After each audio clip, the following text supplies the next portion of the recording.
Hi, my name is Austin Newby. I work at Act Audio in Vernon, Connecticut. I've been doing this for 3 years, and I've been at Act Audio for just over a year. The biggest challenge that I think that I've had to overcome, professionally, is so when I first started out in the field, I was working at Columbus Car Audio, and there's like 12 installers, some of them with 25 plus years experience, and that's all they've been doing. So I had a large wealth of knowledge when it came to troubleshooting, or if I wanted to learn how to try and do something better, I could just ask someone and they could point me in the right direction. And then when I moved to Act Audio, it was a much smaller work environment. It's just me, one other technician, and then the owner. And so I kind of had to become very proficient on my own and independent. So I don't have people to rely on anymore. I do, but I don't at the same time. So I'm always trying to uphold myself to a higher standard, and I feel push myself even past what our shop standards might be. I think my coworkers describe me as a fun guy. I like to crack jokes and listen to music real loud, like everyone else does, and kind of jam out, have a good time, and I like to laugh, and just enjoy as well. One of my favorite parts about my job is that I get to just kind of have fun all day. It doesn't really feel like working a job. So, and influence in the store culture, everyone kind of seems to be upset when I'm not there, and we have our own group chats, and we go and hang out, we go to the bar on the weekends and stuff like that. So we don't really quit talking once we're not at work. So I feel like we kind of create a nice little friend circle out of the people that are there. So we go and hang out all the time. So I feel like that's been pretty impactful for everyone. Part of my installation philosophy is to do it once and do it right. I kind of get frustrated whenever I have to work on a job that's kind of more meeting the customer's budget and not necessarily the proper solution, but it's what they can afford. I know that you can't really change that, but sometimes it's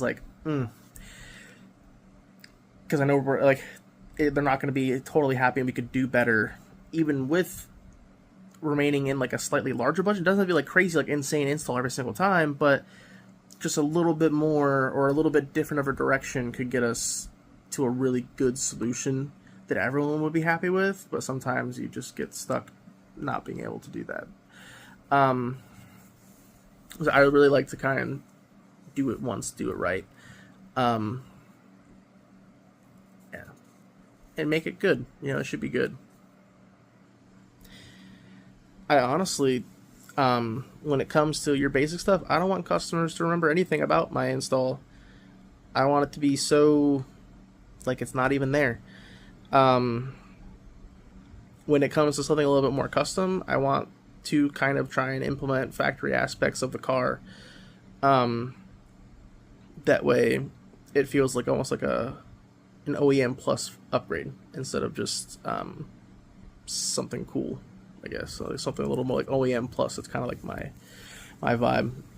Sometimes I don't like adding the RGB kits in cars that doesn't look good in. I want it to feel like it was supposed to be there.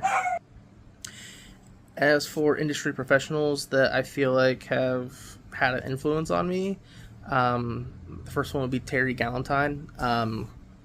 He was kind of my mentor at Columbus Car Audio, and Terry was always kind of a step above. So when we started doing laser type work with acrylic, he was the only one that had any kind of interest to pick it up and learn it. When they started doing CAD and a little bit of 3D design stuff, he was the only one that took the time to learn it, and I learned it and then he would show me, and we would learn together. All the other installers, when it comes building a sub box, they would just do their math, kind of write it down on a notepad, old school style, and make the box. And no shade, but I just feel like Terry was trying to take it to the next level, and he was really trying to make it in CAD, and he was working late to design grills and stuff to make out of acrylic. And just really trying to elevate himself and the whole shop to the next level with those kind of things. And I tried to pick up on that. And so even though he was way more proficient at it at the time, it was just me and him that were even interested in trying to do stuff like that. And he was commission based too, so it only, he got paid for the labor hours, but he always took the extra step to make sure the job was done properly. Like even when it comes to like doing like XT30 connectors on tweeters and just little stuff that people would just throw like female like spades on, and he would like solder the wires and do like a connector that way. It's all very professional and serviceable, and I thought that he had the cleanest installs in the shop, and it was really impactful to be like trained by him. And I try and carry them out, but I want to be better than Terry. I want to push myself past Terry. I want to be part of the top 50 installers this year because I feel very passionate about this kind of work.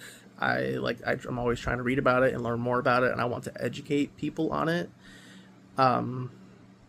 It's more than just a job to me, and I want to be better. This feels like a career, a profession that doesn't get any kind of love, and or people don't know what we can do, and I want to kind of make it known in a way that there's a lot more to it, and there's skill involved. But at the end of the day, it's more than just a job to me, and I feel strongly about it, and I want other people to feel strongly about it as well. Also, I'm at home, so I can't submit a video of my tools and workspace. One more thing I wanted to add, I was looking through the questions. I feel like one of my specialties is kind of like sound dampening. I feel very passionate about that. I feel like people don't really know about it. I do like a lot of reading about it. I think it's like one of the most important aspects of a sound upgrade is to reduce the noise floor and the resonance. It's been absolutely huge in my car. I think it's kind of like my car doesn't even have a DSP in it. I think my car sounds better than like a lot of fully fledged DSP systems, and I really attribute it to the sound deadening.